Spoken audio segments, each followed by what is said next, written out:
Hello, landlords. It's Ernie. I'm back, and today we're talking all about accessing your rental property. Let's get started.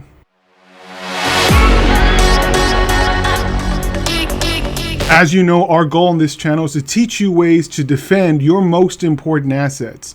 Today we're talking about the ability to access your own rental property. Is your tenant prohibiting you from accessing your rental property? Can they do that? Is that legal? We're talking all about that today. If you enjoy the content that you're seeing, please give us a like. And if you haven't yet subscribed, please consider subscribing. What has been your experience with your tenants? Do you have open and easy access to all of your rent properties?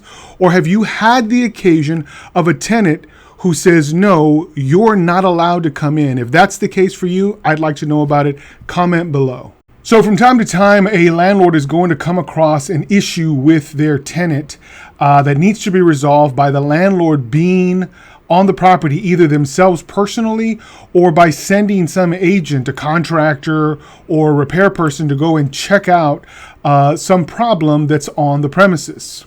However, occasionally these things break down and the tenant for some reason becomes hostile and prevents a repair person or a property manager or the owner themselves from coming onto the property. Sometimes it's because the tenant has changed the locks and has not given a key to the landlord. Is this legal?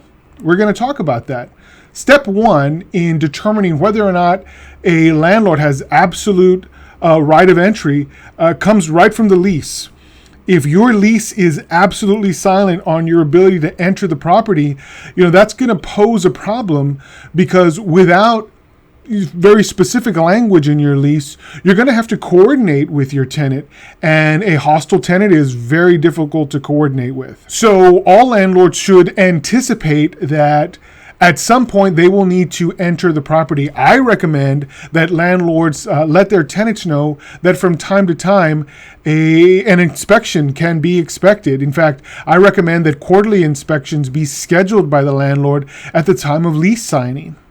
This way there is no surprise when the landlord knocks on the door to come and check, for example, things like leaks from the roof, from the windows or any of the doors. You can also check the AC unit, make sure that the filters are being changed and that the unit itself is running properly. Additionally, you'll want to check for things like unauthorized pets or unauthorized guests who are suddenly on the property.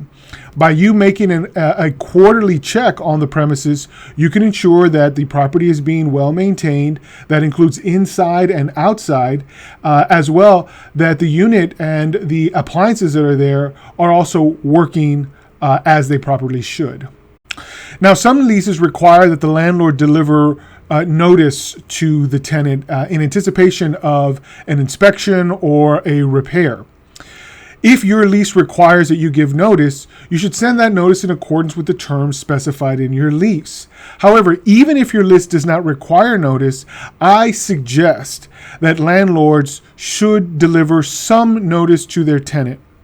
Generally speaking, the lease will instruct the landlord as to how a notice should be delivered.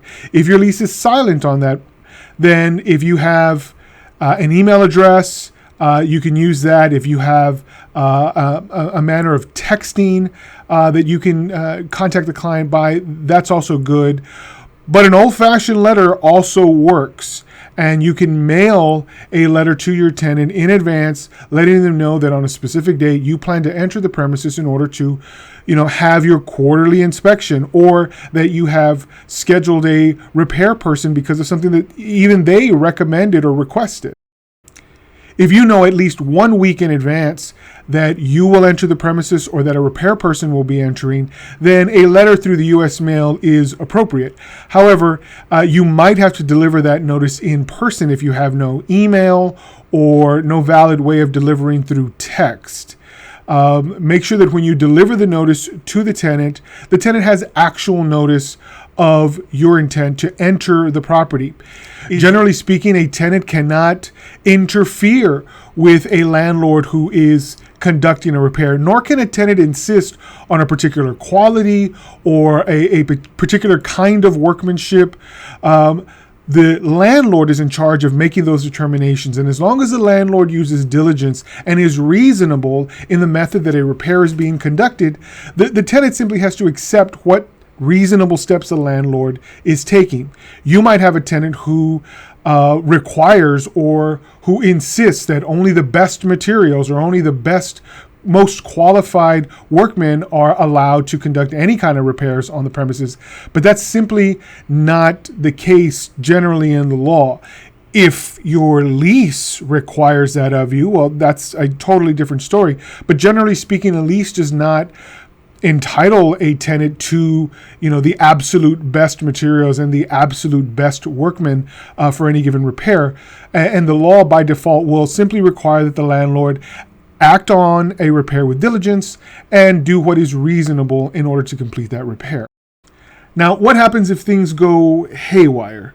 If your tenant goes absolutely bonkers and starts yelling and screaming and harassing your repair people and calling the police because they feel threatened or they feel harassed, you probably have a problem. The law will allow you as a landlord to enter the property to inspect, so long as you come at a reasonable time and you enter in a reasonable manner. However, your ability to stay there is based squarely on whether or not you can maintain the peace.